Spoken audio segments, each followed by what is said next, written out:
नमस्कार, स्वागत है आप सभी का एनबीसी भारत पर। मैं हूं आपके साथ मयंक तिवारी। इस वक्त हम जौनपुर में मौजूद हैं और हमारे साथ बातचीत करने के लिए यहाँ से लोकसभा के प्रत्याशी हैं बीजेपी के कृपा शंकर सिंह जी। इनसे हम जानेंगे समझेंगे कि क्या कुछ स्ट्रेटजी बनाकर चल रहे हैं और इस बार जो है लोकसभा चुनाव में किस तरह का परफॉर्मेंस बीजेपी की तरफ से होगा। क्या कुछ चीजें आपको देखने को मिल रही है? लगातार जो है आप लोगों से संपर्क कर रहे हैं। कल हमने देखा आप सिंगरा मोड़ में भी थे, तो किस तरह से लोग फीडबैक मिल रहा है?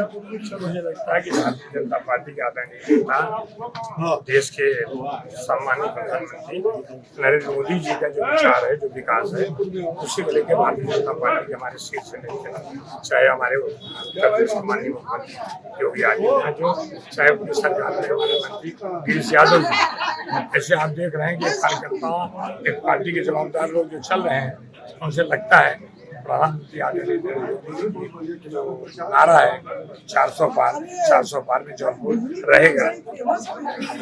एक चीज और सर जानना चाहेंगे, लगातार आप देखेंगे जौनपुर की सीट बहुत ही टिपिकल सीट है। कहीं कहीं देखा जाए तो पिछली बार यहाँ से जो है सपा और बसपा के गठबंधन से श्याम सिंह यादव आते हैं, तो इस बार क्या कुछ कयास लगाया जा रहा है? कितनी चुनौती मिलेंगी श्याम सिंह यादव अगर फिर से जो है प्रत्याशी के तौर पर आते हैं या कोई भी आता है समाजवादी पार्टी से, तो कितनी चुनौती आप फेस करेंगे? हम तो चुनौती फेस नहीं करते, जनता तय करेगी। श्याम सिंह यादव यहाँ कभी रहेगी नहीं रहेगी सब पता नहीं, हम जाते हैं लोग बोलते हैं काला एमपी कहाँ है, उसके बारे में मुझे जानना नहीं है। समाजवादी अपना लड़ेगी, बाकी बसपा अपना लड़ेगी। भारतीय जनता पार्टी जो चुनाव में आए हैं वो मुझे लगता है कि देश के कर्णधार, देश के नेता, देश के प्रधानमंत्री तो उनके सिद्धांत उनके कामों को लोगों को सिखाएंगे और मुझे लगता है कि जनता जो है अभी से दिखाई पड़ रही है कितना उत्सुक है। गाँव में जाते हैं, घरों में जाते हैं, लोग बोलते हैं किसको वोट देंगे, तो मोदी को वोट देंगे। तो घर घर मोदी, हर हर मोदी का नारा वो सार्थक हुआ है। इसलिए मुझे लगता है मुझे चुनौती नहीं है, लेकिन हम उन कामों तक पहुंचाने का काम, मोदी जी की गारंटी लोगों तक लेके जाऊं, यही हमारे लिए है। बस एक चीज और सर, अगर देखें तो आप जो है बीजेपी के शीर्ष नेतृत्व ने भरोसा जताया, अब उसी आधार पर अगर जौनपुर की जनता आपको चुनती है, लोकसभा तक भेजती है, तो क्या कुछ चीजें, मूलभूत सुविधाएं रहेंगी जो जौनपुर के लिए सबसे पहले आप कोशिश करेंगे कि पहले उन चीजों पर फोकस करके काम किया जाए? जौनपुर के मतदाता कभी निराश नहीं होगा। किन कामों को प्राथमिकता पर लेंगे आप? मैंने कहा कि जौनपुर की जनता, जौनपुर के मतदाता कभी निराश नहीं होंगे। काम वही है, कंटिन्यूटी भी चेंज। चुनाव आता है तो हम उसको लेके जाते हैं। जैसे मैंने कहा कि मैंने जौनपुर के विधायक और उत्तर प्रदेश सरकार मंत्री ये जो काम किए हैं, ये जो काम कर रहे हैं, मोदी जी की गारंटी और योगी जी की सरकार में जो काम हुए हैं, यही लोगों को बीच में लेके जाना है, तो वही काम करने हैं। लोकसभा जब आप पहुंचेंगे, सपोज दैट आप लोकसभा पहुंच गए, उसके बाद आप कितना समय जो है महाराष्ट्र में व्यतीत करेंगे, क्योंकि शुरुआत से ही आप लगातार महाराष्ट्र से जुड़े हुए हैं, तो किस तरह से फिर आगे महाराष्ट्र में अपनी रणनीति को बनाएंगे? मैं मतदाता जौनपुर का हो गया, इसलिए आप समझ सकते हैं सारा समय यही देना है।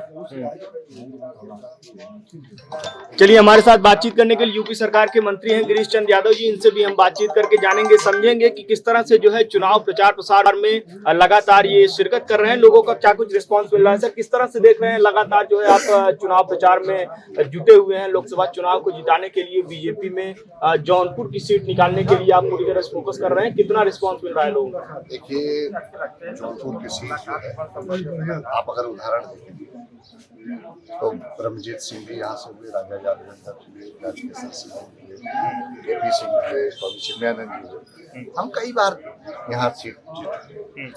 पिछली बार सपा के और बसपा के गठबंधन के कारण हम हारे, लेकिन इस बार मैं आपको बताना चाहता हूँ, हमारे कार्यकर्ता और पार्टी संगठनात्मक जो हमारा ढांचा है, जो इसकी तैयारी है, उसके आधार पर मैं कह सकता हूँ कि इस बार हम 2 लाख से अधिक मतों से ये चुनाव जीतेंगे। कैसे जीतेंगे सर? उत्तर प्रदेश विधानसभा चुनाव को अगर आप देखें तो 9 सीटों में से 5 सीटें आप गंवाते हैं। अभी इस संसदीय क्षेत्र, अगर इस संसदीय क्षेत्र की बात करें, इस संसदीय क्षेत्र की अगर बात करते हैं तो 3 बार 3 हमारे विधायक हों, मल्लनी छोड़ दिया जाए। मैं यही बात कर रहा हूँ कि 9 सीटों में से 5 सीटें गठबंधन एनडीए को मिलती हैं और उसके बाद जो है 4 सीटें मिलती हैं, 5 सीटों पर आप डिफीट होते हैं। साथ ही साथ में अगर देखा जाए जीत का अंतर, तो बाकी जगहों पे आपका जीत का अंतर बेहतर था, बाकी जगहों पे अगर देखा जाए तो बहुत कम मार्जिन से लोगों ने जीत हासिल की। तो इसे आप किस तरह से नहीं, मैं इसलिए आपको बताना चाहता हूँ, आप उदाहरण इस सीट पर सर्वाधिक जो है कब्जा भारतीय जनता पार्टी का।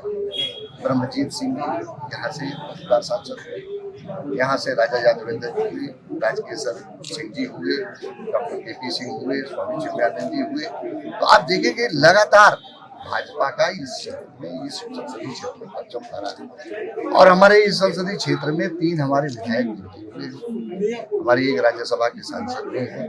तो पूरा जो हमारा संगठनात्मक ढांचा है, उस आधार पर मैं आपको बताना चाहता हूँ कि हम पूरी तरह से कार्यकर्ता तैयार है और इस चुनाव को 2 लाख के अंतराल से जीतेंगे। डॉक्टर केपी सिंह 1 लाख कुछ मतों से जीते और इस बार के चुनाव में हम 2 लाख से अधिक मतों से जीतेंगे। एक चीज और बताइए सर, अभी जो है हाल ही में यहाँ के निर्दलीय प्रत्याशी जेडीयू के राष्ट्रीय महासचिव धनंजय सिंह, उनके ऊपर कार्रवाई हुई, सब सारी चीजें हुई। लोग उनके जो समर्थक हैं उनका आरोप है कि बीजेपी ने जो है एक साजिश के तहत मशीनरी का मिसयूज किया। बीजेपी पार्टी ऐसी पार्टी है, कभी भी कोई मशीनरी का दुरुपयोग नहीं करती है, कभी भी किसी के खिलाफ उस तरह की कार्रवाई नहीं करती है। जो भी है मामला न्यायालय का है, न्यायालय का जजमेंट है। और आप पत्रकार हो, अगर इस बात को आप समझते हो कि न्यायालय भी सरकार से चलता है, तो मुझे लगता है कि आपको गलत फहमी। एक चीज और जानना चाहेंगे, एक चीज और आप बता दीजिए जाते जाते, अगर देखा जाए तो अभी हाल ही में जो है सब सारी चीजें चल रही, दूसरे नंबर पर आप किसे समझेंगे? अगर पहले नंबर पर कोई लड़ाई में ही नहीं है साहब, कोई उम्मीदवार ढूंढ रहे हैं, अभी उम्मीदवार नहीं पा रहे हैं, न सपा वाले उम्मीदवार पा रहे हैं, न बसपा वाले उम्मीदवार पा रहे हैं, कोई उम्मीदवार नहीं। क्योंकि सपा और बसपा के गठबंधन के जो सांसद थे श्याम सिंह यादव, वो गायब हो चुके हैं, वहाँ ही नहीं है, घर बैठे।